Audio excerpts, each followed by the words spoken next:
It's now July, which means we should be getting a World War III gameplay trailer sometime very soon indeed, and there's an awful lot of pressure for the developer, the Farm 51, to deliver with that bit of gameplay, as it will be the deciding factor for many gamers on whether to take the game seriously or not.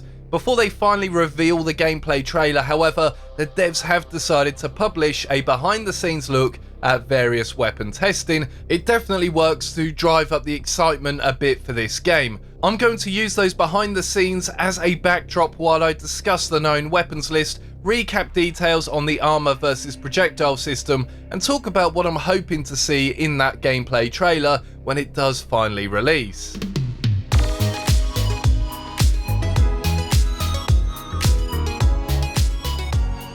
Hey, Pete here, I hope you're all keeping well and having a lovely day. In this video I want to talk about World War III's weapons, the system behind them, and then touch on what I want to see from the hopefully quite imminent gameplay trailer. Let's start out with the guns.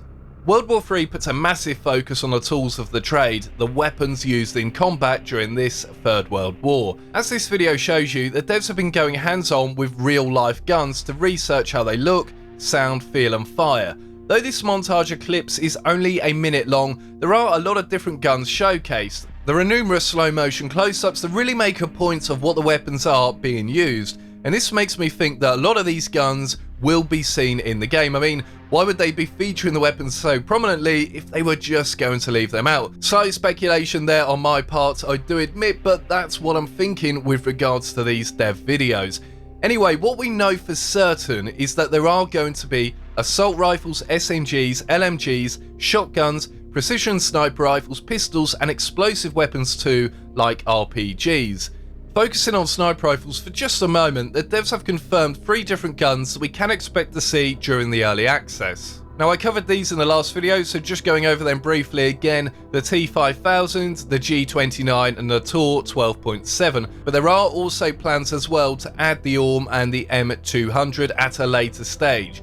Players can expect a variety of guns used by special forces in the real world, with the HK416 being one example that seems quite likely. While most of the weapons in the game will be inspired by what is used by the modern military today, the devs have confirmed that there will be some iconic pieces for players just to have a bit of fun with. And I'm kind of foreseeing that we might get some big revolvers, kind of Dirty Harry style, or perhaps even something like the Desert Eagle.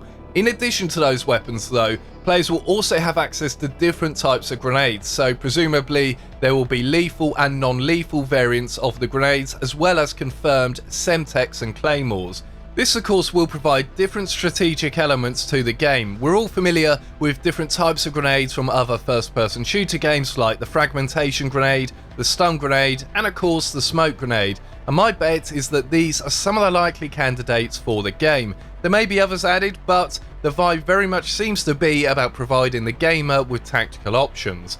While there are obviously different sides to fight for during this Third World War, with many different countries involved and each made up of various special forces, the game will allow players to mix and match equipment no matter the side they find themselves on. And on top of that, there are no faction-specific weapons either, forcing players to fight a particular way with a specific loadout. Now, this is less realistic, granted, but it does make for greater player freedom too, and it also avoids any balance issues that can sometimes come with asymmetrical modes where one side is much better equipped than the other. Imagine if one side had, let's just say for example, the M16 and it was a really good gun, and the other side didn't have that, then it would be a problem. But in this game you will be able to use whichever weapons are in there, no matter what faction you're in. There will also be various weapon attachments available too to further enhance those guns.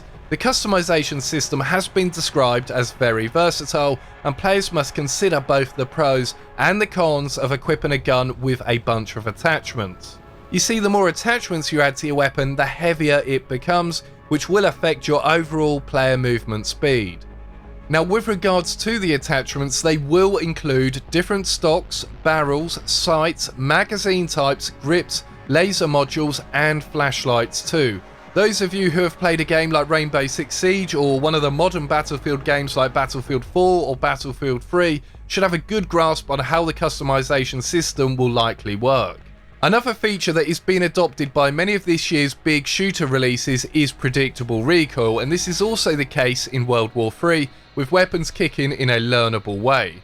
Use a gun for a long time and you'll find yourself knowing where the recoil is going to send your sight, allowing you to compensate and remain on target. This is something I'm quite looking forward to, as dying due to random spread or bullet deviation, despite thinking you're on target, can be quite a horrible experience. Now, the shooting mechanics won't be as hardcore as games like Arma 3 or Escape from Tarkov. However, they are saying there are still ballistic curves and overall weapon characteristics that are close to what you might expect in real life. Though effective ranges have been scaled down for balance, so shotguns might have a shorter range, for example, than they might have in real life. So basically, the game is only realistic, but only up to a point, and that point being where fun becomes the sacrifice for realism. And I think it's good that the devs have got their priorities in order here. While I am certainly looking forward to seeing real guns in game inspired by the real militaries, I still want it to be fun above all else.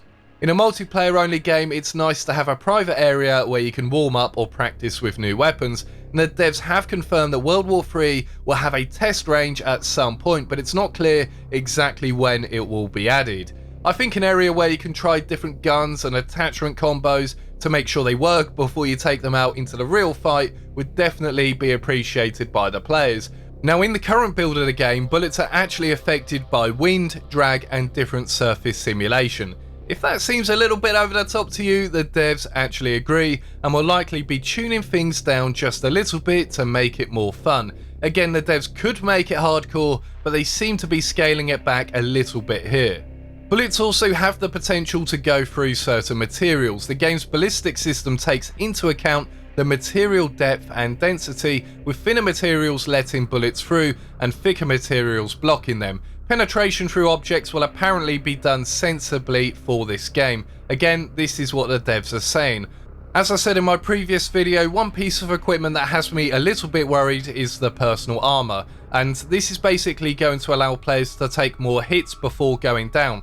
Now, it will only protect from the front, meaning if enemies flank you, they can still kill you quite easily, but yeah, anything that gives an enemy a bit of extra protection has to be well implemented. Hopefully though, the devs have got the personal armor in a good and balanced state ready for early access. Now, if you are wondering, according to the devs, the normal time to kill for players that are not using personal armor will be quick enough to allow effective flanks. And I'm taking this to mean that if you engage an enemy from the side and they have no cover, you should get the kill, providing you are on target, of course. The devs have admitted their fondness for the classic Battlefield games, so I'd expect to see a time to kill that is similar to those older games. Another quote from the developer says, "With some high caliber rifles, it will be possible to kill with one shot. Expect to kill quickly as a reward for accurate shooting, and I would guess that that will mean the sniper rifles in the game will be quite devastating so long as you can get those shots on target too." So whilst this behind the scenes video is definitely cool, and I do appreciate the devs showing us what it's like to research weapons for use in the game, I think we're all ready now for the gameplay trailer to drop. We've heard lots about World War III, we know about many of the game's features and what it should play like, but we need to see it in action. In the first gameplay trailer, I want to see a good variety of clips across several different maps if possible. I want to get a good sense of the pacing of the game, not just kind of like a montage of a 1-second explosion going off and then some highlights and a kill with a sniper from distance and a tank rolling through. I want to see some prolonged gameplay in this trailer to give me a real feel of what the game is all about, what the soul of it is, and what the intention behind it is, because we're hearing lots of information about it. It really does sound quite interesting at this stage. Without seeing the gameplay, it's impossible to tell. So yeah, seeing the gameplay in action from a first-person perspective is an absolute must. You never know, I might see the trailer and think it's a pile of crap, or I might see it and think, you know, this is one of my most anticipated titles of the year. The jury's still out, but not long to wait now.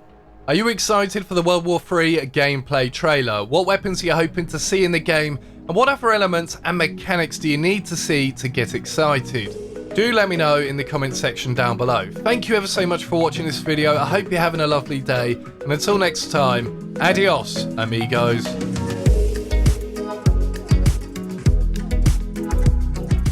So here's a chance to catch up on a few of my latest videos if you missed them.